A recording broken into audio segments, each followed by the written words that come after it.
Thank you so much to all of my subscribers and everybody who has liked and commented on the past videos. I really appreciate it. I appreciate your feedback, and of course I appreciate the subscriptions. If you're new around here, I'm Birdie Galaxy. This is the Lunatic Fringe, and I do new moon and full moon horoscopes with tarot iconography to illustrate the zodiac. In this video, we will be discussing the Capricorn full moon, which takes place on July 3rd. Because it's a full moon, that means it is opposite of the sun, which is in Cancer. So this is going to be a Capricorn Cancer experience. So your rising sign determines which house is your Capricorn house and which house is your Cancer house.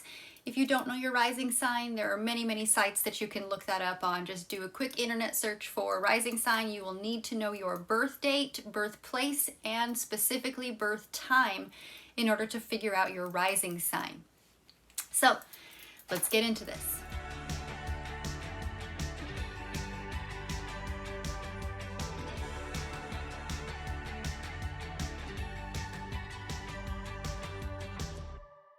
Hello Capricorn Rising.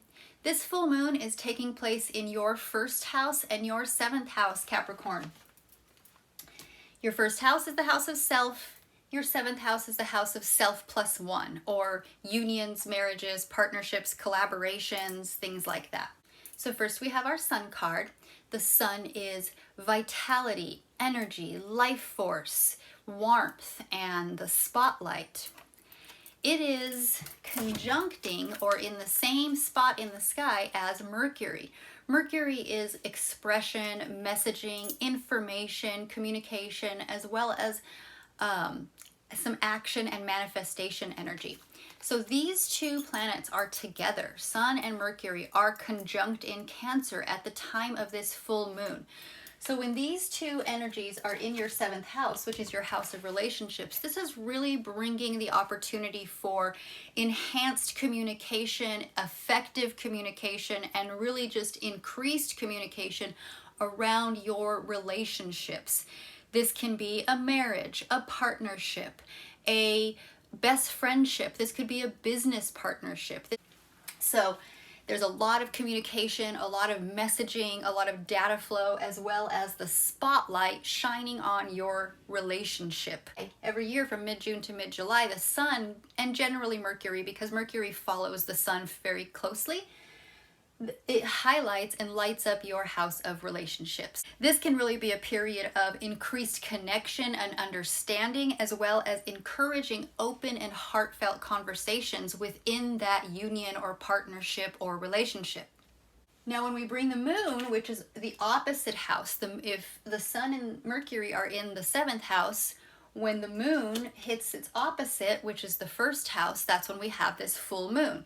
Now, the energy of the full moon is what's happening in your first house here, which is all this emotional energy of the moon, is separating or pulling away from the energy that's happening in your seventh house.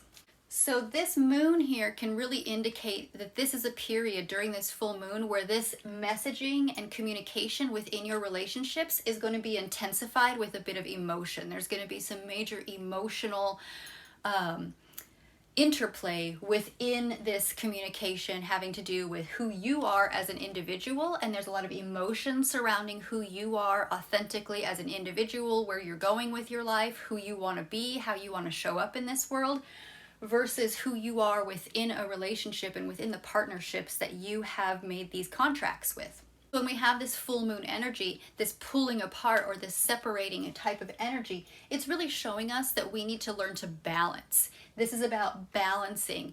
If you're all in on yourself, then you're neglecting yourself plus relationship. If you're all in on your relationship, then you're neglecting yourself as an individual. So the key here is to find balance between expressing yourself, being your authentic individual self, and being the person that you need to be in order to fulfill your relationship contracts or your partnership contracts. And these are not, I'm not talking about a legal contract. These are social and personal contracts, that unspoken contracts that we make with a partner when we go into some kind of business or partnership or union with them. So this can be a time of reevaluating your goals as an individual, as well as your goals within a relationship.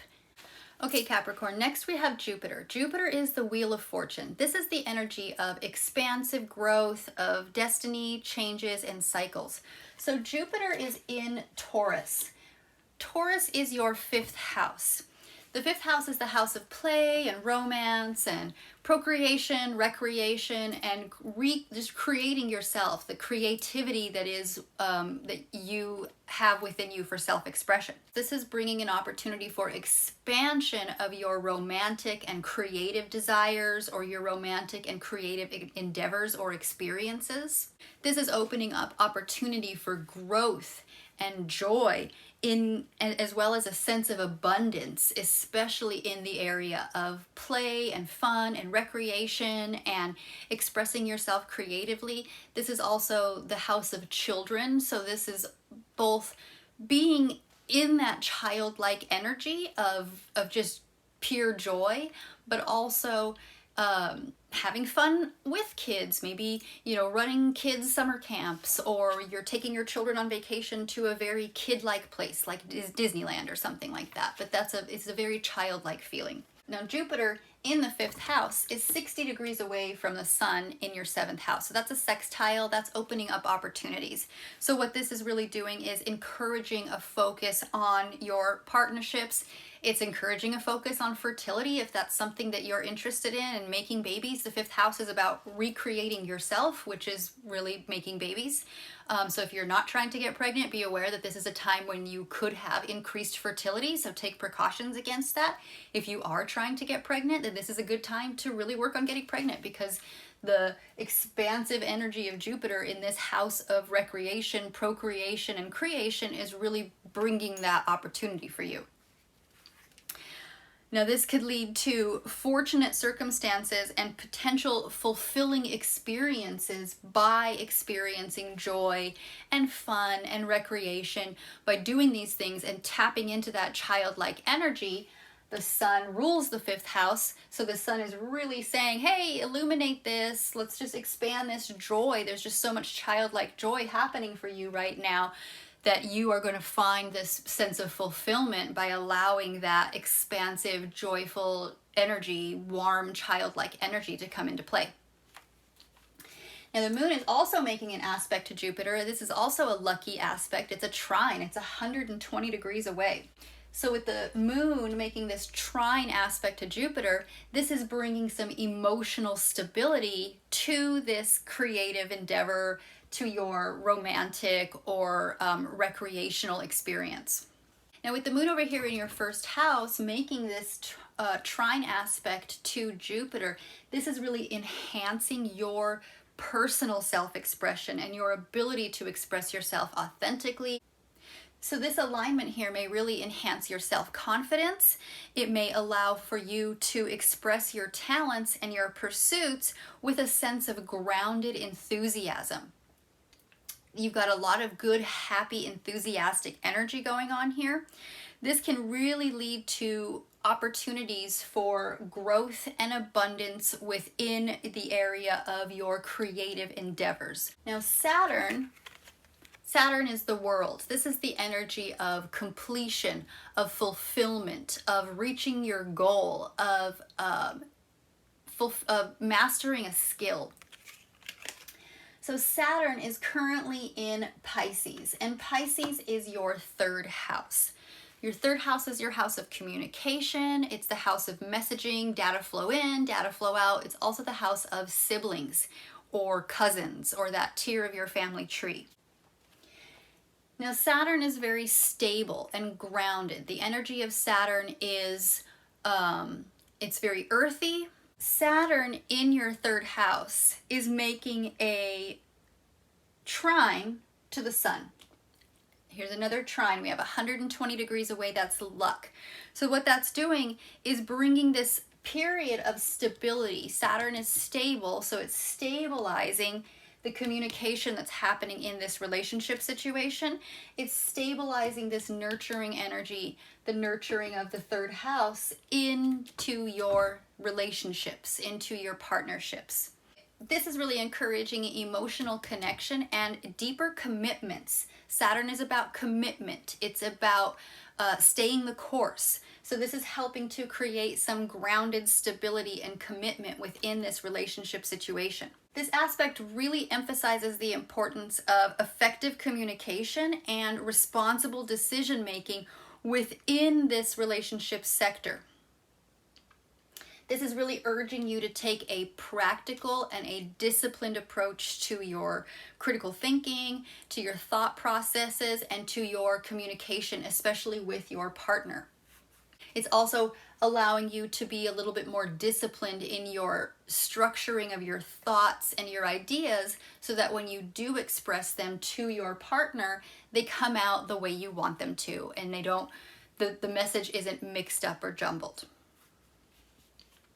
Now the moon is also making an aspect to Saturn. It's 60 degrees away, so that's a sextile, so that's opening up opportunity.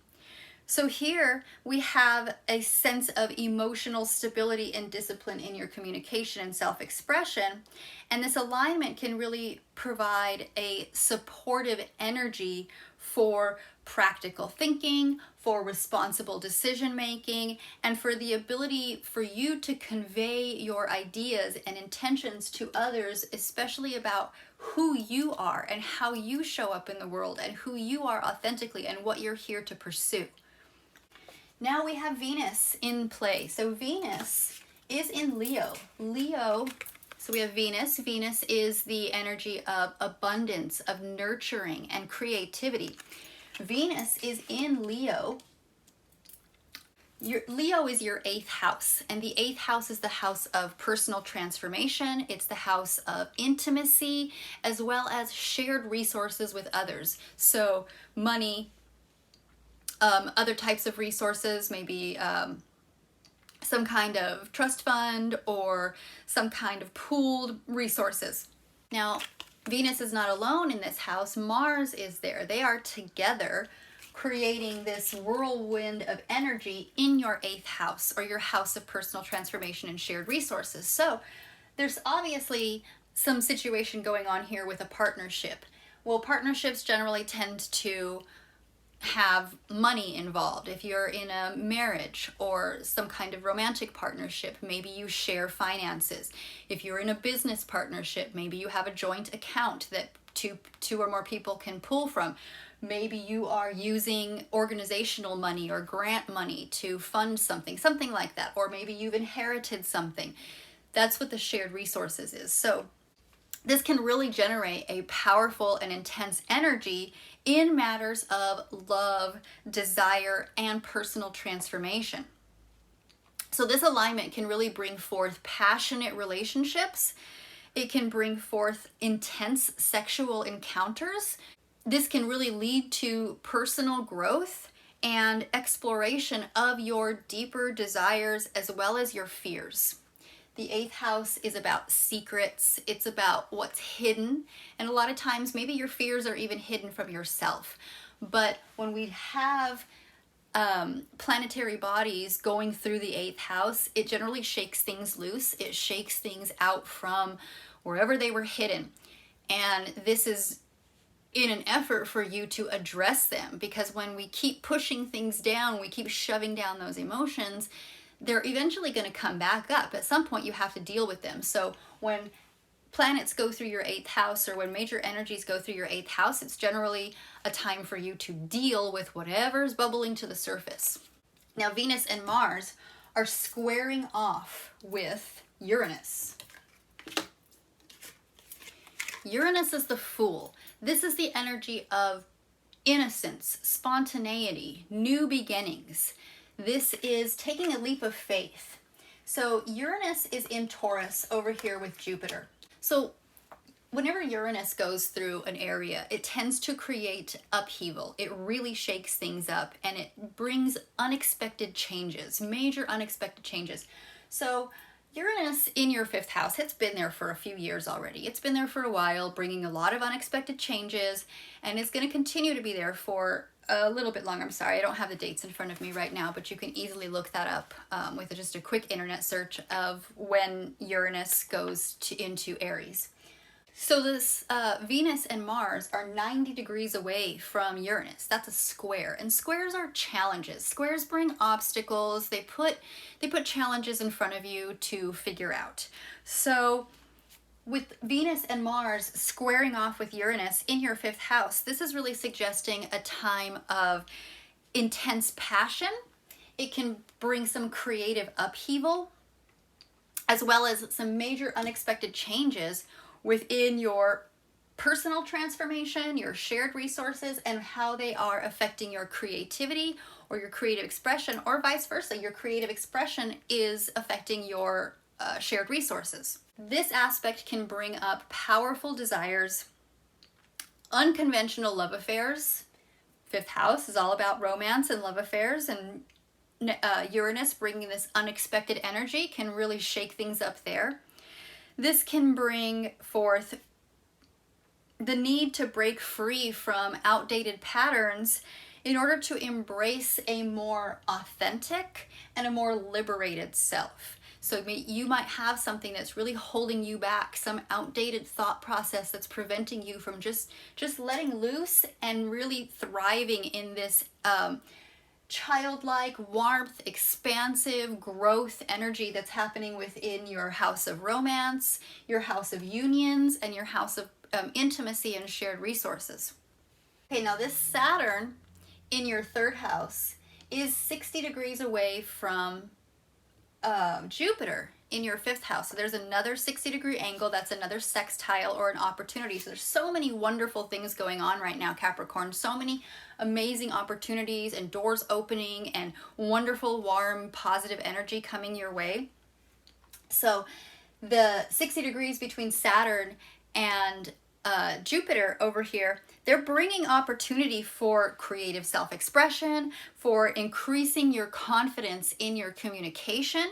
It's leading to fruitful collaborations right here, money and partnership.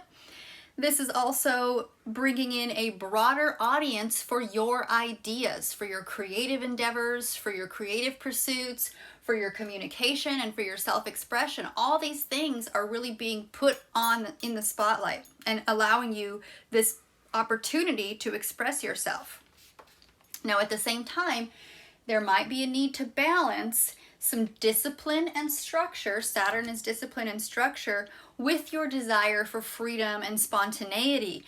This is requiring careful planning and a flexible mindset so that you can navigate any potential challenges that come your way in this pursuit of collaboration, creative collaboration, shared resource increasing, personal authentic expression, growth of self, and growth of romantic and childlike joy.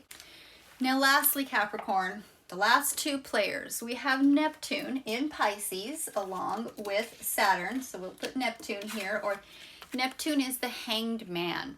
This is the energy of surrender, of letting go, as well as major personal spiritual growth. So Neptune's in the 3rd house. It is making a sextile. It's 60 degrees away from Pluto in Capricorn in your 1st house. Pluto is retrograde, Saturn is retrograde. Pluto has moved back into your 1st house. It had moved into your 12th house there for a little while. It had moved into your 2nd house for a little while.